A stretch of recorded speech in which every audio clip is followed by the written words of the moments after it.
11 तारीख को 10:30 बजे एक सूचना प्राप्त होती है कि एक व्यक्ति को जो है तिब्बती मार्केट के पास जो है गोली मार दी गई और जब उनको अस्पताल ले जाया गया तो ब्रॉड डेड हो गए थे। उनकी पहचान अर्जुन शर्मा जी के रूप में हुई थी। जब उनके घर पे इस संबंध में संपर्क किया गया तो उनके द्वारा बताया गया कि वो अक्सर जो है परेड ग्राउंड में वहाँ पर टेनिस खेलने जाया करते थे और जब उनसे अन्य चीज़ों की जानकारी की गई तो उन्होंने बताया कि कुछ प्रॉपर्टी विवाद और लगातार पारिवारिक क्लेश के कारण उनको शक है कि इसमें जो 4 लोग हैं, जिसमें उनको 4 लोग को नेम्ड किया था कि उनको शक है कि इनकी हत्या में वो लोग शामिल हो सकते हैं। चूँकि सनसनीखेज मामला था, इसमें जो पहले तो अभियुक्त की जो तलाश करना था उसके लिए टीमें बनाई गई थी और 2 अभियुक्तों की इसमें जो शिनाख्त करते हुए और उनके जब उनकी घेराबंदी की गई अलग अलग स्थानों पर जब उनका पता चला तो उसमें दोनों अभियुक्तों द्वारा पुलिस पार्टी पर फायर किया गया था, जिसमें 2 अलग थानों में मुकदमा रायपुर और डोईवाला में रात्रि पंजीकृत हुआ और इनका उपचार के लिए यहाँ पर कोरोनेशन हॉस्पिटल एडमिट कराया गया। इसी दौरान पूछताछ, चूँकि जो प्रोटोकॉल है उसको देखते हुए जो है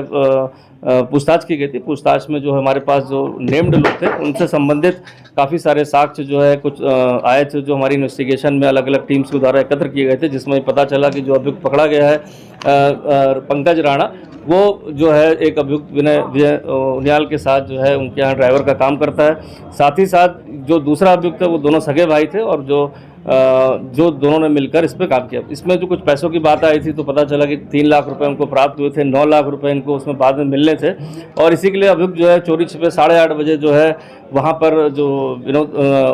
उनियाल है उनके यहाँ पर पहुँचता है वहाँ पर और जानकारी करता है, लेकिन वहाँ पर भी इस चीज़ की पुष्टि हुई है कि वहाँ पहुँचा था। लगातार कॉल रिकॉर्ड से इसको चेक किया गया तो पाया गया कि लगातार इसको लेकर अभियुक्त का जो मोबाइल फ़ोन है वो लगातार व्हाट्सएप के कॉल्स पर कुछ दिनों से जो है संपर्क में था।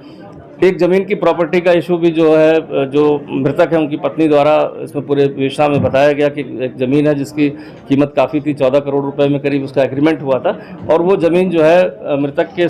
के भी हक की थी और इसको लेते हुए मृतक द्वारा आपत्ति भी व्यक्त की गई थी और इसमें जो है सिविल कोर्ट से स्टे भी करा दिया गया था और दाखिल खारिज पर रोक लगा दी गई, जिससे क्षुब्ध होकर चूँकि जो हमारे जो 3 अक्यूज़ड हैं जो लगातार इसमें जुड़े हुए थे, क्षुब्ध होकर इस घटना को अंजाम देने के लिए कहीं ना कहीं उनियाल के माध्यम से जो है षड्यंत्र को रचा गया था। क्योंकि अभी प्राइमरी स्टेज ऑफ इन्वेस्टिगेशन में है, कुछ साक्ष्य हमारे पास आए हैं, उन साक्ष्यों के आधार पर हमने 3 लोग को अरेस्ट कर लिया है इसमें, लेकिन जो और साक्ष्य इन्वेस्टिगेशन में जो उसको कनेक्ट करना है या और चीज़ें जो हमें पता चल रही हैं उसको हम विवेचना का पार्ट बना रहे हैं और शीघ्र इसमें हम आगे अपडेट करेंगे। का फील्ड है वहाँ पर वो जाया करते हैं, लेकिन रेगुलर नहीं जाते, लेकिन जब भी जाते हैं तो 7-8 दिन लगातार जाते रहते हैं और सुबह भी प्रातः वो टेनिस खेलने अकेले आते हैं, जहाँ गाड़ी अपनी तिब्बती मार्केट की पार्किंग में खड़ी करके, और जब वापस आते हैं तो उनका एक रूटीन था, हैबिट था कि वो वहाँ पर जूस वगैरह या फ्रूट्स वगैरह जो है लेते थे वहाँ पर। तो जिस तरह से घटनाक्रम का पता चला और लोगों से, तो कहीं ना कहीं ये बात तय थी कि जो भी इसमें हमलावर थे वो उनके रूटीन से या उनके आने जाने के उससे परिचित थे समय से और कहा, तो इस कारण जो है सुनियोजित तरीके से हत्याकांड को अंजाम दिया गया और जो उनकी वाइफ हैं उनके सब पूछताछ की गई और उनके द्वारा एक तहरीर दी गई, जिसमें तहरीर में 4 लोग को उसमें उन्होंने नेम्ड किया, चूँकि उनका कुछ जो शुरू से काफ़ी पारिवारिक विवाद भी चल रहा था और साथ ही साथ कुछ प्रॉपर्टी को लेकर डिस्प्यूट भी चल रहा था। तो जिस संबंध उनके द्वारा बताया गया कि जो शक के आधार पर कि 4 लोग पर मुझे शक है कि इनके द्वारा ही इस कांड को कराया गया होगा। तो इन्वेस्टिगेशन जो स्टार्ट हुई थी इसमें हमारी अलग अलग टीमें इसमें बन गई थी और जैसा आपको पता है कि इसमें जो हमारे लिए कारगर हमेशा सीसीटीवी और अन्य जो हमारे माध्यम होते हैं उसके आधार पर हमने 2 अभियुक्तों को ट्रेस किया था, पंकज राणा और राजीव राणा, और जिनका कल रात्रि में जब इनकी सूचना के आधार पर जब इनको रोका गया विभिन्न थाना क्षेत्रों में, खासकर रायपुर में और डोईवाला में, जहाँ इनको पुलिस पार्टी पर फायर के दौरान जो है इंजर्ड हुए, जो अभी भी अस्पताल में एडमिट है और उपचाराधीन है। इनसे जब पूछताछ की गई तो इन दोनों द्वारा बताया गया कि वो मूल रूप से दोनों सगे भाई हैं, जो पंकज और विनोद हैं, पंकज और राजीव राणा, और दोनों भाई हैं और जो है मूल रूप से उनका घर पौड़ी गढ़वाल में ग्राम देवी खाल में था, बट 1986 में वो सब बेचकर उनके पिताजी मेरठ में काम करते थे कोई सप्लाई ऑफिस में, तो इसके बाद वो वहाँ पर आना जाना था और उनके पिताजी की हत्या जब वहाँ पर एक प्रॉपर्टी विवाद में हो गई थी जिसमें उनके चाचा को जेल भी हुई थी, तो इसके बाद वो चुक्कू वाले मोहल्ले में यहाँ आकर काफ़ी समय से, काफ़ी सालों से यहाँ रह रहे थे और उनका अपने परिवार भी यहाँ पर है, जिसमें जो पंकज राणा है वो जो है एक इसमें अभियुक्त जो नेम्ड किया गया था वो विनय उनियाल, वो उनका ड्राइवर है, काफ़ी समय से उनका ड्राइविंग का काम करता है। साथ ही राजीव राणा जो है टेम्पो चलाने का काम करता है। इन चीज़ों की जब जानकारी और भी की गई तो जो विजय जो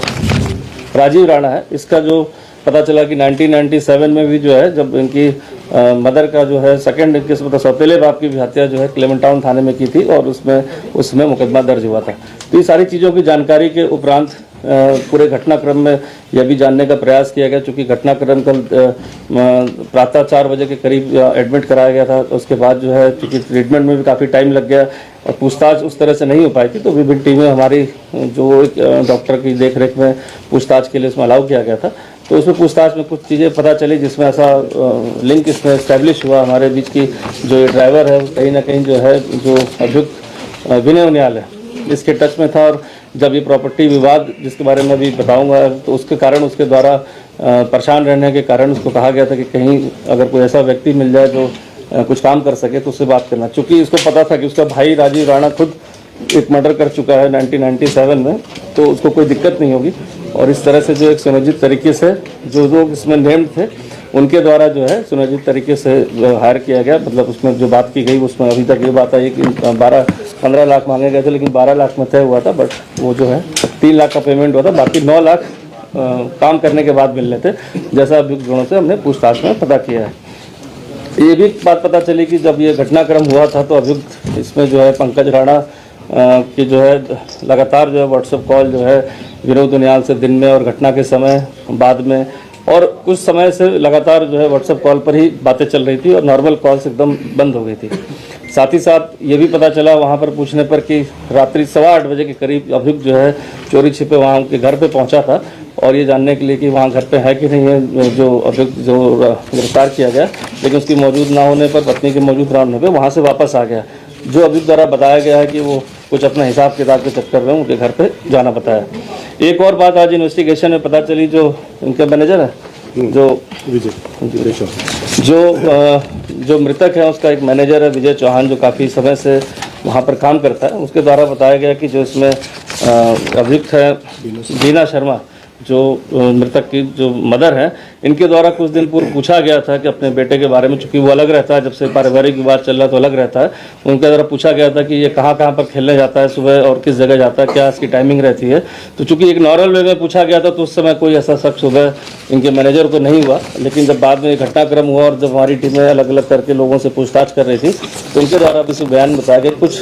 दिन पहले मृतक का जो है अर्जुन शर्मा के बारे में, की मदर द्वारा इसकी दिनचर्या के बारे में कहाँ जाता है, कब जाता है, पूछा गया था। अभियुक्त का भी जब आज देखा गया उसके मोबाइल में भी जो है कुछ फोटोग्राफ उसकी गाड़ी की मिली थी, तो लगता है कहीं ना कहीं किसी ने बताया था कि इस गाड़ी के से वो जाता है और इसका पीछा करके फिर उन्होंने रेकी करी और रेकी के बाद उनको पता था कि सुबह निकलता है बाहर, वहाँ पर इस घटना को अंजाम आसानी से दिया जा सकता है, तो इस घटना को अंजाम दिया गया। और कुछ छूट रहा है बताना, छूट रहा है। अब आप क्वेश्चन कर लो, कुछ करना हो फिर मैं बेटे को मरवाने के लिए तैयार हो गई। अब मैं एक प्रॉपर्टी विवाद के बारे में बताता हूँ। जैसे इनके वैसे पारिवारिक विवाद तो काफ़ी सालों से मतलब चल रहे थे, जो परिवार में होते हैं, चाहे मदर के हों और चाहे बेटे के हों, और इस छोटे छोटे विवादों के बारे में ऑलमोस्ट सभी लोग को पता भी था। उसमें कुछ केसेस भी छोटे मोटे लिखे गए उसमें। तो लेकिन जो अभी मेन जो बात आई कि कुछ पिछले साल मार्च अप्रैल में जो है एक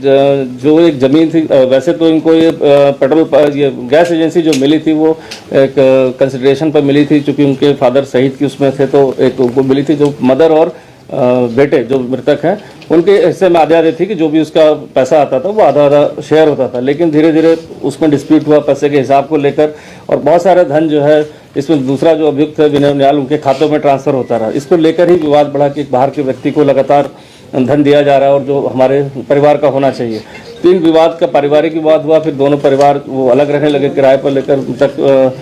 जो है अर्जुन शर्मा वो अलग रहने लगे। इसी दौरान उनको पता चला कि एक जो उनकी पुश्तैनी ज़मीन है जो इसमें उनकी मदर है उनके द्वारा जो है एग्रीमेंट किया गया है, डॉक्टर अजय खन्ना को किया गया है 14 करोड़ रुपए में। और चूँकि उस पर लोन भी चल रहा था 8 करोड़ का, जिसका 4 करोड़ का लोन पूरा हो चुका था, 4 करोड़ का लोन शेष था, जिसमें गारंटर के रूप में जो मृतक अर्जुन शर्मा था। तो कहीं ना कहीं उसको ऐसा लगा कि जो है इस ज़मीन अगर इसका एग्रीमेंट हो गया, रजिस्ट्री होगी, तो कहीं ना कहीं बैंक द्वारा उसके खिलाफ कार्रवाई की जाएगी, चूँकि उसमें गारंटर है। इसकी उन्होंने शिकायत दी थी। शिकायत में जांच उपरांत जो है मुकदमा भी दर्ज किया गया था। इसी दौरान माननीय उच्च न्यायालय में भी दोनों पार्टीज गए थे और बताया गया था कि ये पारिवारिक मैटर को अपने स्तर से इसको सुलझाया जाए, जिस पर 4 करोड़ रुपए जो है जो बैंक का जो बकाया था वो इनके द्वारा चुका दिया गया था बीना शर्मा जी द्वारा, और बैंक से एनओसी मिल गई थी और इस एनओसी के आधार पर चूंकि कोई अब मामला नहीं बनता था तो उस केस को खत्म किया गया था। लेकिन अब जब इस चीज़ का इसकी रजिस्ट्री कर दी गई तो इसके बाद जो है मृतक द्वारा जो उसमें आपत्ति प्रकट की गई कि ये पुश्तैनी, इसमें मेरा भी अधिकार है क्योंकि ये अकेले नहीं दे सकती है, इसको लेकर उसने द्वारा इसकी दाखिल खारिज और आगे ज़मीन की बिक्री पर खरीद पर रोक लगा दी गई थी रजिस्ट्रार से। साथ ही साथ इसमें सिविल कोर्ट से स्टे भी करा दिया। तो अब जो वो ज़मीन थी 14 करोड़ की, जिसकी कीमत शायद मार्केट वैल्यू में बहुत ज़्यादा है, तो उसको देखते हुए कि वो चूँकि ज़मीन का पोजीशन भी फंस गया, कोर्ट से स्टे भी हो गया और इधर भी पैसे फंस गए थे एक पार्टी के, और उसमें एग्रीमेंट में भी लिखा था कि अगर ऐसी चीज़ों को नहीं समय से करेंगे तो 30 करोड़ रुपये वापस करने पड़ेंगे। तो कहीं ना कहीं ये डिस्प्यूट जो अराइज हुआ अर्जुन शर्मा जी द्वारा, जो अपने हक को लेकर जो बातें कही गई और न्यायालय से भी उन्होंने स्टे कराया और इस सब चीज़ों पर रोक लगाई, तो कहीं ना कहीं ये जो पार्टीज कंसर्न थी, इनका जो हित थे उसमें ज़मीन में, पैसे में या जो संबंध थे उसमें कहीं ना कहीं ब्लॉक हो रहे थे। चूँकि अभी घटनाक्रम कल का है, मुलजिमों को पकड़ा गया है, उनसे बहुत सारी पूछताछ की गई है, कुछ चीज़ें जो बता रहे हैं उसके हिसाब से हमारी टीम उसको वेरीफाई कर रही है। तो अभी जो अर्ली स्टेज ऑफ इन्वेस्टिगेशन में जो हमारे पास जानकारी आई है और जो प्राथमिक हमें साक्ष्य प्राप्त हुए उसके आधार पर आप तीनों लोग को गिरफ्तार कर लिया गया।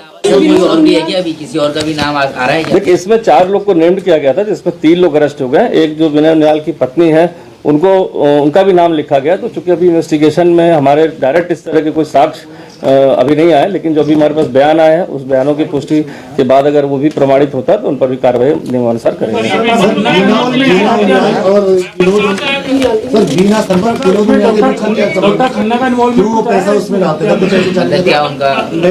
कितना पैसा गया होगा बीना उनियाल का? देखिए, जो एफआईआर में अंकित है वो 20 से 25 करोड़ की बात बताई है। जो मृतक है उनकी पत्नी द्वारा जो है 20 से 25 करोड़ रुपए अंकित था। लेकिन अगर इस जमीन को वैल्यूएशन के हिसाब से देखें और बहुत सारे ऐसे हिसाब किताबें जो वो करने के बाद ही बता सकते हैं, और ये बात घटनाक्रम आज से नहीं है, तो 15-20 साल से, मेरे ख्याल से 15 सालों से 20 सालों से ये इस तरह का चल रहा था कि अकाउंट्स में पैसे ट्रांसफर किए जा रहे थे या दिए जा रहे थे, जिसको लेकर ही धीरे धीरे जो है मन मुटाव परिवार में बनता गया कि हमारे जो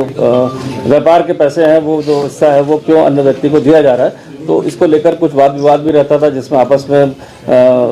जो इसमें एक अभियुक्ता है, इसमें उनके द्वारा माननीय उच्च न्यायालय से प्रोटेक्शन भी लिया गया और उनको एक महिला कांस्टेबल भी दी गई, चूँकि अब वो सीनियर सिटीजन है तो उनका भी रखते हुए उसमें किया गया। क्योंकि परिवार की जब चीज़ें, जब बाहर के लोग इसमें इन्वॉल्व हुए तो कहीं ना कहीं मुझे लगता है कि जो है इस संबंधों में और ज़्यादा दरार आई और इस कारण से ये हत्याकांड। ये विनोद उनियाल और खन्ना और ये इसकी मां, किस तरह से इनका आपस में मतलब कैसे मिले थे? ये देखिए, जो बीना शर्मा है और विनोद उनियाल है, ये तो काफी लंबे समय से परिचित है और बहुत सारे ऐसे ट्रांजैक्शन हमें मिले हैं जो करीब करोड़ों में है, जो इन तक जो है विनय उनियाल के पास बीना शर्मा जी के अकाउंट से ट्रांसफर हुए हैं। खासकर देखा जाए जो 14 करोड़ में जो डील हुई थी, जिसमें पैसे आए थे 8 करोड़ रुपए, वो नेक्स्ट डे ही विनय उनियाल के खाते में ट्रांसफर हो गए। तो कहीं ना विनोद उनियाल के, तो कहीं ना कहीं इनका संबंध तो बहुत पुराने समय से, और इसी चीज को लेते हुए ही परिवार में जो विवाद था, जो ओरिजिन की जड़ थी। अब चूंकि एक प्रॉपर्टी इसमें इन्वॉल्व है जिसकी कीमत बहुत ज़्यादा मार्केट में हो सकती है, ऑन पेपर तो उसकी 14 करोड़ अंकित है, और इसमें सभी के हित कहीं ना कहीं वो डाइल्यूट हो रहे थे, वो फंस रहे थे, तो कहीं ना कहीं इसमें इस तरह से शामिल किया गया। चूंकि जो ड्राइवर इन्वॉल्व हुआ पंकज राणा, वो विनय उनियाल का ही ड्राइवर है जो उसकी गाड़ी चलाता है। सब ये डॉक्टर खन्ना की एंट्री कैसे होती है?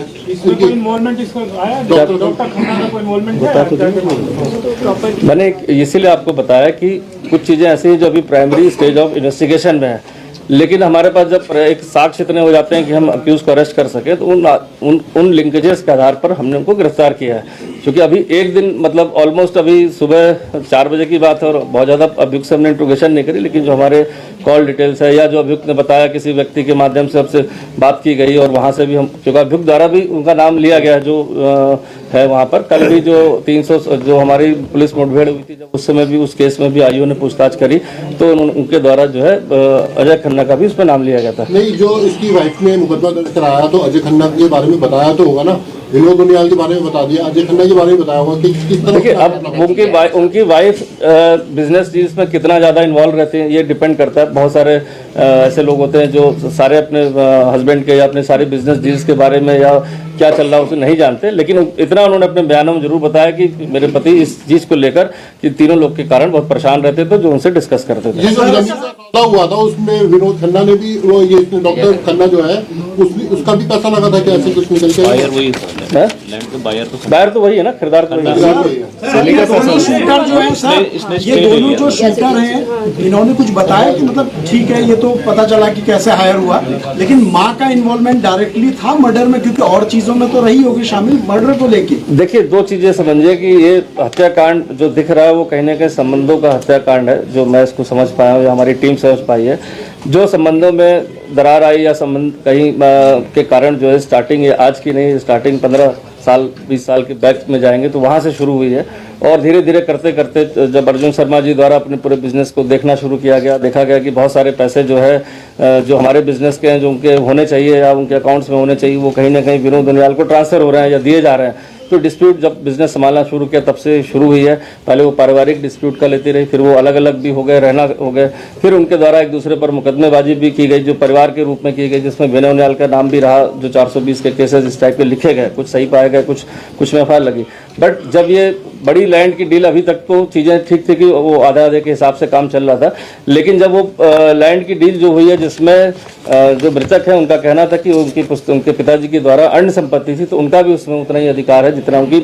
माताजी का है। बट उनके द्वारा जो है इसको सुनियोजित तरीके से विनय उनियाल और जो इनके साथ मिलकर जो है उसको बेच दिया गया, तब जाके वो शुद्ध हुए। और इसके बाद जो है इनके द्वारा केस भी लिखाया गया और साथ ही साथ इसमें जो है जब वो केस में जब वो सारी फॉर्मेलिटीज हाईकोर्ट के डायरेक्शंस पर उन्होंने पूरी कर दी, तो इसके बाद सिविल कोर्ट से स्टे भी लिया और पोजीशन नहीं दिया, साथ ही साथ दाखिल खारिज पर रोक भी लगवा दी। तो कहीं ना कहीं ये जो लास्ट जो एपिसोड हुआ है, ये इस घटनाक्रम का जो हुआ है, ये कहेंगे उसका एक कारण हो सकता है। अर्जुन शर्मा और उसकी वाइफ ने क्या कोई थ्रेट का वो दिया था सर थाने में? क्योंकि मैं इसको स्पष्ट कर दूं, बहुत सारे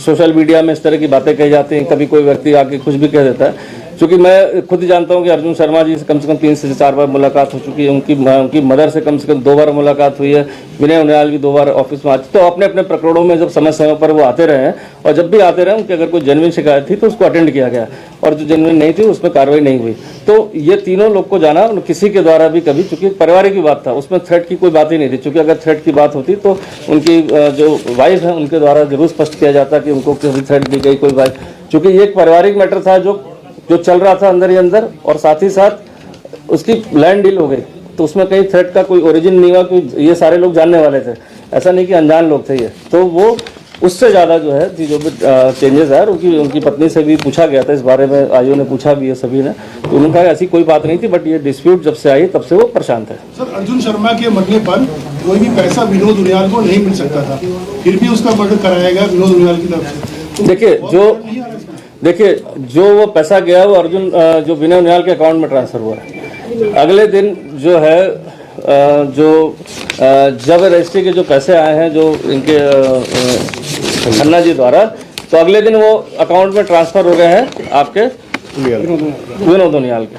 तो और अगर उसमें एक शर्त फिर लगा दी गई थी, अगर इतने तारे से लैंड का पोजीशन आप नहीं देंगे तो आपको डबल पैसे वापस करने पड़ेंगे। तो कहीं ना कहीं सारे लोग के पैसे भी फंसे, और जिसके पास पैसे वो चले गए थे 7 से 8 करोड़ रुपए, वो उनको वापस करने पड़ते डबल। तो ये एक बहुत मुख्य कारण जो है अभी तक हमें लगा है कि मेन कारण हो सकता है इसमें। ऐसी प्राइवेट लीड मिली है जिसमें अर्जुन शर्मा की मदर का विनोद उनियाल के साथ सबसे पहले लिंकअप हुआ, जिसके बाद ये सारा टेंशन क्रिएट हुआ। देखिए, चूंकि जिस हिसाब से ये घटनाक्रम जैसा भी पता चला कि अभी का ना होकर 15-20 साल पहले का है, तो जान पहचान होना किसी का, अपने जो रिलेशनशिप हो या अपने कोई संबंध हो उस, या बिजनेस संबंध हो, तो वो बिजनेस संबंधों को बहुत पहले से चल रहा था। लेकिन मैंने बार बार इसी चीज़ को कह रहा हूँ कि ये चीज़ें अभी हाल फिलहाल इस लैंड के बिकने के कारण दूसरे लेवल पर आ गए, नहीं तो अभी तक तो सिर्फ छोटी मोटी डिस्प्यूट्स अकाउंट्स को लेकर, पैसे क्यों ट्रांसफ़र किए जा रहे हैं या हमारे हिस्से का पैसा है, या उसको लेकर ज़्यादा डिस्प्यूट्स परिवार में रहती थी। अभी भी प्राइमरी स्टेज इन्वेस्टिगेशन की है, चूँकि घटनाक्रम कल का है, अभी इसके 2 जो मेन शूटर थे उसमें सारी हमारी इन्वेस्टिगेशन की एनर्जी और पूछताछ में लगी, जो उनसे चीज़ें निकल के आई प्राइमा फेसी हमें लगा कि हाँ उसमें इतने साक्ष्य बनते हैं कि 3 जो नेम्ड अक्यूज हैं उनकी अरेस्ट किया जाना आवश्यक है, तो उस पर किया गया है। और मीन टाइम आने वाले समय में 2-3 दिन में जब हमारे पास और इससे कनेक्टिंग लिंक्स मिल आएंगे तो हम उसको भी आपसे साझा करेंगे। सर शूटर्स को हायर किया गया अभी, क्योंकि नया मामला है, शूटर्स को बहुत कम आते हैं उत्तराखंड में, डायरेक्ट ही अटेम्प्ट होते हैं, क्या कोई ड्राइव चलाएंगे आप जो पुराने हिस्ट्री शूटर हैं? देखिए ये अब मैं बताता हूँ, ये कोई प्रोफेशनल शूटर नहीं है। इनकी एज एक की 52 साल, एक की